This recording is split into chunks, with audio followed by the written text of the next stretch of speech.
자, 오늘은 네이버 부동산으로 급매물을 빠르게 찾는 방법에 대해 한번 알려드리려고 합니다. 이 방법을 알고 계시면 아파트, 오피스텔, 상가 등 이런 부동산 종류에 상관없이 빠르게 급매물을 파악할 수 있으니까요. 오늘 영상 짧으니까 잘 보시면 이 급매를 찾는데 많은 도움이 되실 거예요. 영상 끝에는 급매물을 찾으시고 꼭 알고 계셔야 하는 주의사항도 있으니까요. 이 방법 참고하셔가지고 급매물 찾는 방법 알고 계시면 좋을 것 같습니다. 바로 시작해 보겠습니다. 자, 이렇게 네이버 부동산에 들어옵니다. 그러면은 뭐 아파트, 오피스텔, 뭐 빌라 주택, 원룸 투룸 뭐 이런 식으로 해가지고 카테고리가 쭉 나눠져 있어요. 그리고 밑에 보시게 되면 우리가 오늘은 아파트를 한번 살펴볼 건데요. 아파트를 이렇게 체크하시면 되고 뭐 분양권이나 재건축, 오피스텔 뭐 이런 것도 있는데 여기서 원하시는 걸 선택을 하시면 돼요. 근데 우리가 오늘 볼 거는 아파트고 거래 방식은 여기 매매 이렇게 체크를 해주시면 되고요. 뭐 가격대 같은 경우도 여기에서 이제 체크를 해볼 수가 있어요. 한 5천만원 이하인 매물만 보고 싶다 이렇게 체크할 수도 있고 5천만원에서 뭐 한 9억 정도까지 이렇게 한번 체크를 해볼 수도 있는 거죠.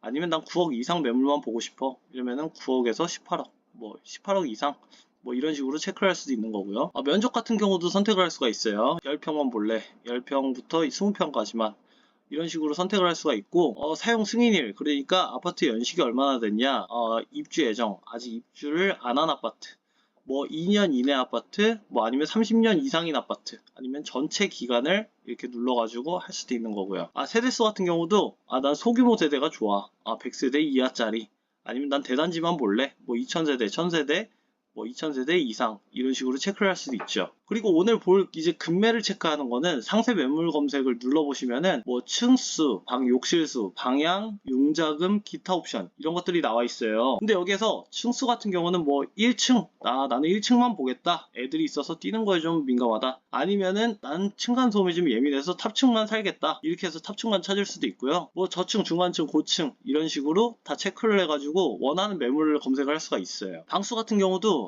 뭐 난 방 3개에다가 욕실이 2개 이상은 돼야 돼 이런 식으로 체크를 해서 할 수가 있고 향 우리 집에서 향이 어떠냐 뭐 동향도 좋고 남동향도 좋고 서향도 좋고 이런 식으로 내가 원하는 향도 선택을 해서 검색을 할 수가 있고요. 융자금, 주택담보대출이 있냐 없냐 이런 것도 선택을 할 수가 있죠. 기타 옵션 같은 경우에서 이제 오늘 볼 급매가 나오는데요. 여기에서 급매를 체크하고 매물을 찾으시면 돼요. 뭐 나머지 것들 조금 짧게 설명해 드리면요. 올수리 아파트가 이제 올수리가 됐느냐 수리가 다 됐느냐 이걸 이제 중개사님이 판단해서 올릴 수가 있는 거고 복층, 단층이 아니라 이제 아파트가 복층이냐 이걸 체크해서 할 수도 있는 거고요. 태양구 세안구 월세나 전세입자가 들어있는 아파트냐 이렇게 볼 수가 있는 거죠. 자, 다시 처음으로 돌아가 볼게요. 자, 그럼 우리가 오늘 급매를 검색해 볼 건데요. 자, 여기 아파트 체크해 주시고 분양권 아니고 재건축 아니고 상세 매물 검색에 들어가서 여기에서 기타 옵션 급매를 체크를 해줍니다. 그리고 X 누르시고 여기 확대를 해보시면은 이런 식으로 나와요. 지도가. 그럼 여기서 단지 우측에 단지 있는데 단지를 눌러주시면 2라고 나오고 1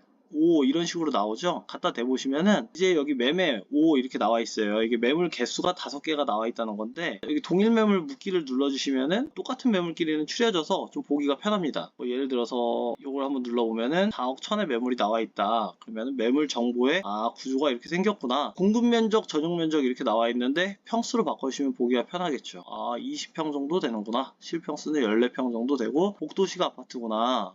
향은 남동향이구나. 여기 매물 특징을 이제 중개사님들이 적어 놓은 건데 급매, 올수리, 독산역 도보권, 뭐 입주 매물 뭐 이런 식으로 해가지고 층수랑 이 매물에 간단하게 어떤 내용인지 쓰여져 있어요. 그래서 이런 거 체크해 보시면 좋을 것 같고 실거래가 같은 경우는 최근에 얼마가 거래가 됐느냐 24년 10월에 4억 1000에 6층이 거래가 됐네요. 그리고 학군 정보를 보면요 이제 연서초등학교를 가게 되는데요. 여기서 이제 배정동은 전체 동이구나 여기서 학교까지 한 1분 걸리는구나 이렇게 보시면 됩니다. 자, 다음으로 1단지를 한번 눌러보면요 매물이 5개가 있네요. 그러면 여기 뭐 3억 3천 이렇게 올라와 있는데 눌러보게 되면은 역시 평수로 바꿔주고요 16평에 한 실평수 11평 정도 되는구나 매매가가 3억 3천이구나 102동에 9층 뭐 이렇게 해서 여기 아까 간략한 정보 나와 있고 여기서 시세 실거래가를 봐서 11월 6일날 3억의 매매가 실거래가 됐었네 10월 달에는 이렇고 9월 8월 달에도 거래가 있었구나 이렇게 보시면 됩니다. 그리고 학군 정보를 보면요 배정동이 아까는 이제 전체 동으로 나와 있었는데 여기는 이제 대규모 단지고 동에 따라서 초등학교 가는 게 좀 다른 것 같아요. 101동부터 106동까지는 하안초등학교로 간다고 돼 있어요. 있어요. 자, 그러면은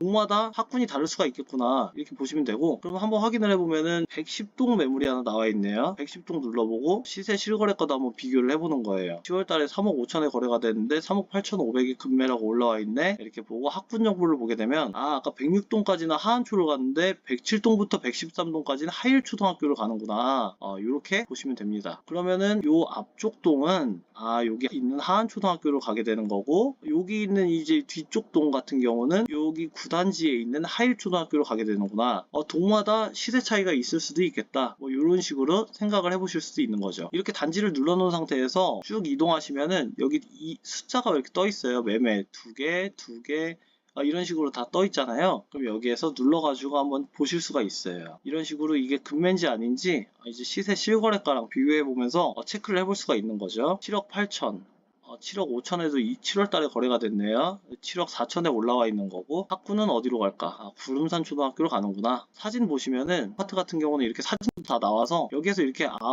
이런 매물이구나 체크를 해보실 수가 있어요. 주차 차단기가 있네. 아파트 외관은 이렇구나. 공동현관문에는 비밀번호를 치고 들어가야 되는구나. 보안상 괜찮을 수도 있겠다. 이렇게 보실 수가 있겠죠. 근데 이런 식으로 지도를 이렇게 이동하면서 내가 살고 싶은 지역에 급매를 찾으실 수가 있습니다. 자, 이렇게 급매물을 찾는 방법에 대해서 알려드렸는데요.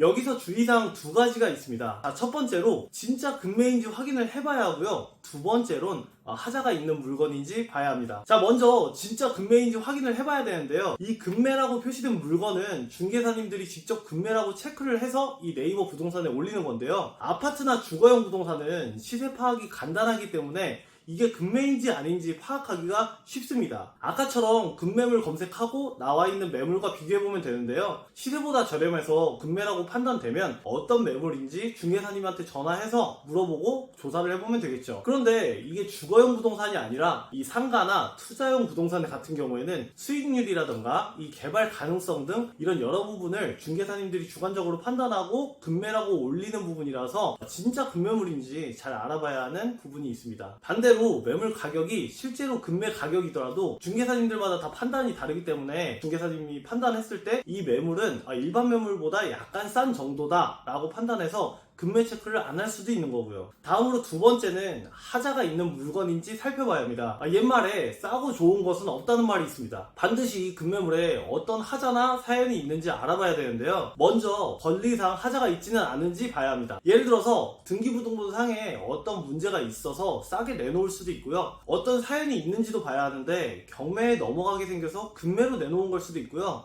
드문 경우지만 집에서 사람이 죽거나 가족 간의 재산 분할 때문에 상속받은 집을 급매로 팔거나 이럴 수도 있는 거죠. 이 급매의 경우 매도 사연을 알게 되면 매수할 때 협상에서 좀 더 우위를 점할 수도 있고요. 상황에 따라선 매수를 안 할 수도 있으니까 이 급매 이유를 알아보는 것도 좋은 방법입니다. 자, 마지막으로 물건 자체에 하자가 있는 경우입니다. 집이 너무 노후화가 됐다거나 집 내부에 곰팡이, 누수 등 이런 생활에 밀접하게 연관된 부분들에서 문제가 있는 건데요. 이런 경우는 수리를 해야 하기 때문에 집값보다 수리비가 더 많이 나오는 이런 배보다 배꼽이 더 큰 이런 상황이 발생할 수가 있습니다. 자, 오늘 이렇게 급매를 찾는 방법과 급매일 경우에 어떤 주의사항이 있는지 알아봤는데요. 저도 예전에 월세트제형 빌라를 매수할 때 가격이 저렴하다 그래서 그냥 무작정 매수했던 경험이 있습니다. 이 내부를 잘 살펴보지 않고 매수를 해서 나중에 보일러랑 옥상에서 누수 문제가 생겨가지고 참 많은 돈을 썼던 경험이 있어요. 이렇게 저처럼 실수하지 않으셨으면 하는 마음에서 급매를 찾고 주의사항까지 오늘 영상에서 말씀드렸습니다. 혹시 저처럼 급매라고 무작정 계약하시기 전에 이 집 보러 가서